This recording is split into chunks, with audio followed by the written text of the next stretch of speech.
Bonjour, c'est Nicolas Sarkozy et je vous lis Le Temps des tempêtes sur Audible.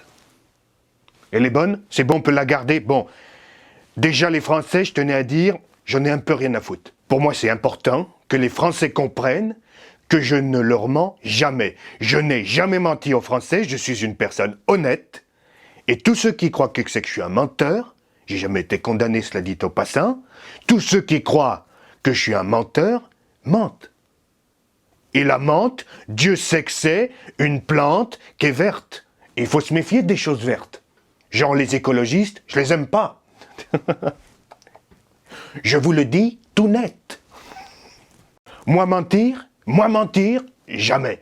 Je mentir toujours. Vous savez, moi je connais des gens très sympathiques au demeurant, qui me disent, Monsieur le Président, c'est quand que vous revenez? Parce que ces gens-là, ils ont compris que moi, contrairement à certaines autres personnes, j'ai un projet pour la France. Et ce projet, c'est de reconstruire quelque chose de fort, une sorte de fierté nationale. Il est important que les Français renouent avec eux-mêmes. Et ça, c'est une chose qui est fondamentale, parce qu'elle est précise et que c'est une nécessité. Après, il y a certains journalistes, plutôt, excusez-moi l'expression, très à gauche, qui me disent « Nicolas, qu'est-ce que vous faites avec votre balai ?» Eh bien écoutez, j'ai bien le droit de mettre de la poussière sous le tapis. Il n'y a aucune honte de mettre de la poussière sous le tapis. Et je parle pas de mon bon ami Bernard. Pygmalion, tout ça, bon. Mais fondamentalement, vous savez, le temps des tempêtes, il commence quand j'ai pas été réélu. C'est à ce moment précis que tout est parti en couille en France. Il n'y a plus rien qui marchait correctement quand c'est l'autre con de François qui est passé. J'ai toujours trouvé Nicolas extrêmement vulgaire. Mais c'est un homme petit. Mais vous savez, avec ces histoires de Covid, il y a un moment donné, il va falloir relancer l'économie. Et pour relancer l'économie, il faut relancer les entreprises et l'entrepreneuriat. Parce qu'à un moment donné, la dette Covid, va falloir la rembourser. Et à un moment, pour la rembourser, il va falloir créer de l'emploi. Et pour créer de l'emploi, il faut, excusez-moi, réduire les charges patronales. Parce que quand ça coûte, écoutez-moi, quand ça coûte quasiment le double du salaire à l'employeur pour payer l'employé, eh bien, excusez-moi, mais il prend moins d'employés.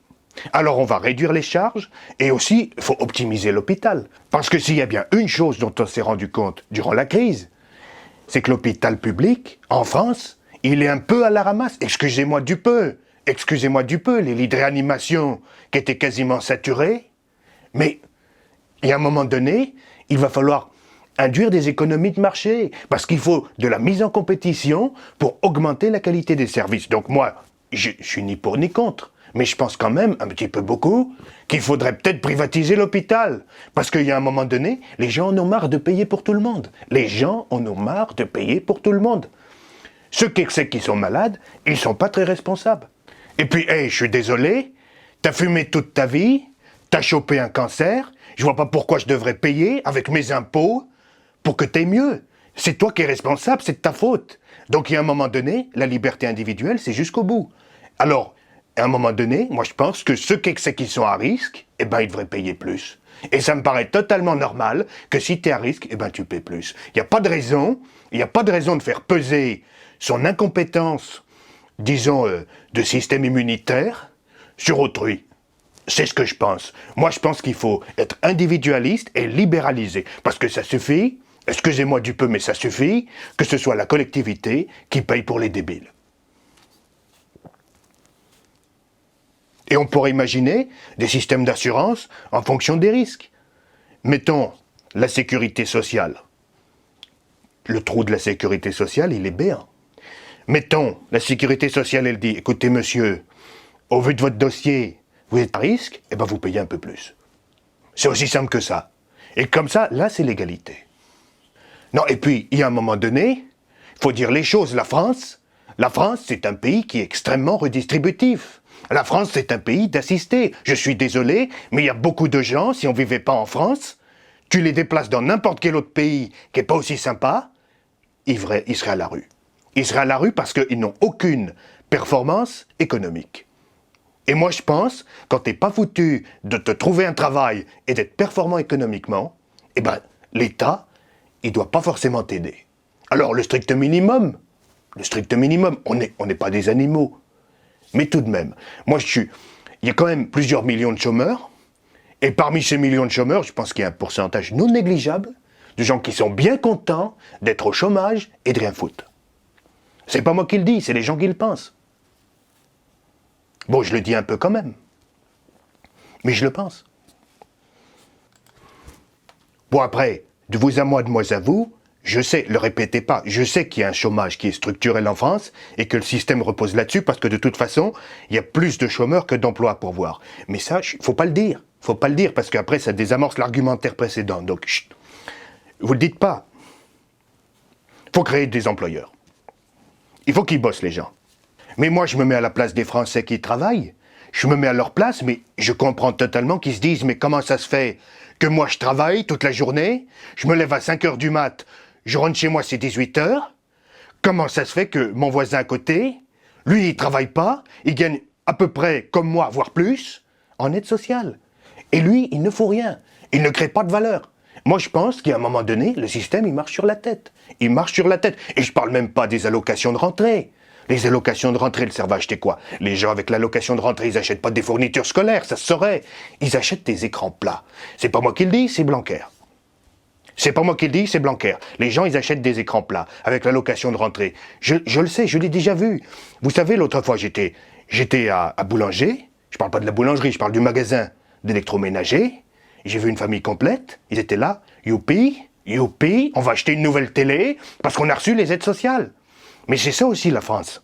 Vous savez, moi je pense qu'on va vers des temps difficiles. D'où mon livre, Le temps des tempêtes. Je pense très honnêtement que plus ça va aller, plus il va y avoir une espèce de remue-ménage social en France. Surtout que, vu les réformes qui vont arriver, ça va cogner sévère. Et je pense qu'il est prioritaire, quand on est un républicain, de vouloir le maintien de l'ordre républicain. Et moi, je ne suis pas contre le recrutement de 120 millions de policiers supplémentaires. Parce qu'à un moment donné, il va falloir contrôler tous ces gens qui vont sortir dans la rue avec leurs petites pancartes, et ils vont gueuler, ils vont casser les petits commerces. Mais on les connaît, les Black Blocs, ces gens de gauche, ces gens d'extrême gauche, qui viennent exprès pour casser, qui n'ont rien à proposer. Parce que ces gens-là, c'est bizarre, quand tu leur dis « c'est quoi ton autre système ?», ils te proposent de tout renverser de A à Z et de faire autrement from zéro, à partir de rien. Mais ces gens-là, ils sont dangereux. Ce qui les rend dangereux, c'est leur irréalisme. Mais ces gens-là vivent dans un monde de bisounours. Oui, il y aura de l'argent magique partout. Oui, on va faire un système de démocratie participative. Et puis quoi encore ? Mais et puis quoi encore ? Si tu laisses le français moyen voter, ils vont faire quoi ? Ils vont voter 2000 € pour tout le monde d'argent public tout le temps. Et puis si on n'a pas envie de travailler, on va pas travailler. Mais vous imaginez le système qui va arriver ? La majorité des gens veulent des choses qui ne sont pas bonnes pour eux. Ou alors qui sont bonnes pour eux, mais à l'échelle de la société, ça va tout détruire. Non, mais le problème des gens de gauche, fondamentalement, c'est qu'ils sont déconnectés du réel. Déconnectés du réel. Leur proposition, c'est « Oh là là, on va faire les petits bisounours, oh là là, les criminels, ils sont criminels parce que, oh là là, misère sociale, on va être gentil avec eux, on va leur faire des bisous, on va leur donner un peu plus d'argent, et puis on va faire quoi aussi ? On va leur payer des maisons aux frais de l'État, et puis s'ils commettent des crimes, on va leur dire « c'est pas grave, c'est parce que t'es un délinquant, mais c'est pas de ta faute. » C'est pas de ta faute. Donc pourquoi on te mettrait en prison ? Pourquoi on appliquerait les sanctions judiciaires ? Parce que la justice en France, excusez-moi, mais elle est de gauche. Elle est beaucoup trop laxiste, la justice française. Quand tu vois qu'un mec, excusez-moi du peu, qui vole dans un magasin, il prend 2 ans de ferme, pas plus, moi je lui mettrais 120 ans. Et à côté, quelqu'un qui tue quelqu'un, par exemple, il va quoi ? 10 jours en prison ? D'après les estimations que je viens d'inventer, mais on marche sur la tête. On marche sur la tête. Le juge, il est là. Oui, misère sociale. Ouh là là, mon pauvre petit, c'est pas de ta faute. T'es libéré dans 2 jours. Et les gendarmes et les policiers, ils voient le même gars. Ils l'ont arrêté 1 semaine avant. Ils le revoient dans la rue, en train de dealer, en train de commettre des crimes, en train de casser, en train d'intimider. Mais je comprends le sentiment d'insécurité des Français. Mais il va falloir passer certaines cités au Karcher. À un moment donné, il n'y a que ça à faire. Envoyer mon recrutement de 100 millions de nouveaux policiers. On envoie les 100 millions de policiers dans ces quartiers-là. Mais les gens vont se tenir tranquilles. 10 policiers par personne, H24. Là, vous me dites, mais avec quel argent vous financez ça? Mais il suffit d'emprunter sur les marchés. Il suffit d'emprunter sur les marchés. On crée un nouveau secteur de sécurité privée, genre sécurité banlieue privée, qui est sous contrat avec l'État. Donc c'est dans une logique entrepreneuriale et donc de rentabilité. Et félicitations, le domaine de la sécurité qui est régalien devient rentable. Et on résout tous les problèmes. Si tous les Français étaient des policiers, eh ben tout le monde aurait un travail. Moi, je pense que c'est une bonne option. Tant que moi je suis président au-dessus, j'ai un pote à moi, il est ministre de l'Intérieur, tous les autres, c'est des policiers. Et puis voilà. Et c'est un peu ce qu'on essaie de faire avec le pass sanitaire. C'est une tentative. Peut-être que ça marche, peut-être que ça marche pas. Moi, je pense que ceux qui sont opposés au pass sanitaire, ils veulent le confinement. Parce que c'est soit A, soit B. Il n'y a toujours que 2 options, c'est bien connu. Mais là, vous me dites, oui, mais il n'y a pas besoin du pass sanitaire dans le métro, alors qu'il y en a besoin dans les TGV, j'en ai besoin au boulot, etc. Mais écoutez, les gens ne se contaminent pas quand ils vont être performants économiquement. C'est bien connu, ça immunise le travail. Le travail immunise. Le travail immunise. Si tu vas produire de la valeur pour ton pays, tu ne peux pas tomber malade. C'est impossible. Mais écoutez, au-delà de ça, le pass sanitaire en France, il est cohérent. Il est cohérent avec la manière dont on prend les décisions au sommet de l'État. Écoutez, j'ai été président de la République, je sais comment ça marche. Tu es là, tu as des retours de terrain. Les retours de terrain, souvent, c'est des données qui sont compilées et analysées par tes collaborateurs.